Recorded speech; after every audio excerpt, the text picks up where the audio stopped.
Here's just another little handy tip to keep you going until our workshop on the 17th of August. Something for you to play around with. So you'll need to create a sacred space, and this can be done at the side of your bed.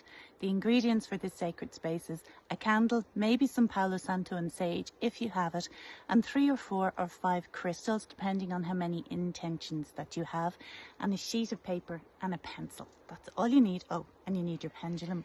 Think about how many intentions you have around certain things. It could be to find yourself a new job. It could be to create a lover in your life.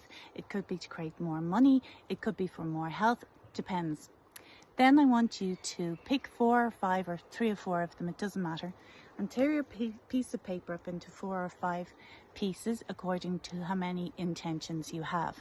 Now write each intention on the separate pieces of paper. So for example, if you have 4 intentions, then I want you to pick 4 crystals that you would choose to put your intention underneath. So here's your intention and here's your crystal. You pop your intention underneath your crystal and you put them on the side of your bed, and you light your candle and you light your little bit of sage if you want to, and you clear the way for all of these intentions. Then you get your pendulum. Okay, and you pick one particular intention first of all. This is it, underneath the stone, and you just give it a little whoosh and you state, there is something I need to do, priority for this intention. There is something I need to do as a priority for this intention. And if it goes in your yes mode, then you know there's something you need to do now or in the next couple of days. And if it goes in the no mode, then that's okay for now. Now, if it has gone yes around that intention, then you put your pendulum down, you put your hand on your heart, and you visualize holding the hand of your higher self. Your higher self is standing in front of you, that part of you that has access to every single thing. Hold the hand of your higher self. And you say to your higher self, now you show me what it is I need to do to create more momentum around this particular intention. Show me. Show me. And then all you have to do then is listen and act on your intuition. Now, you may not get something straight away. Chances are you will not get something straight away.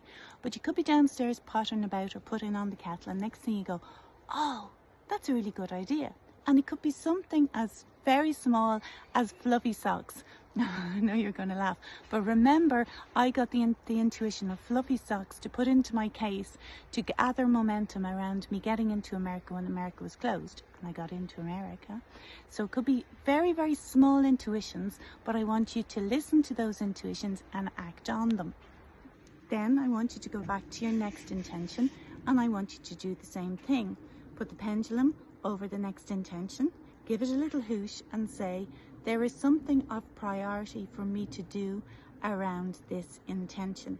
And if the pendulum swings, yes, this is my yes motion, but you have already found what's your yes and what's your no.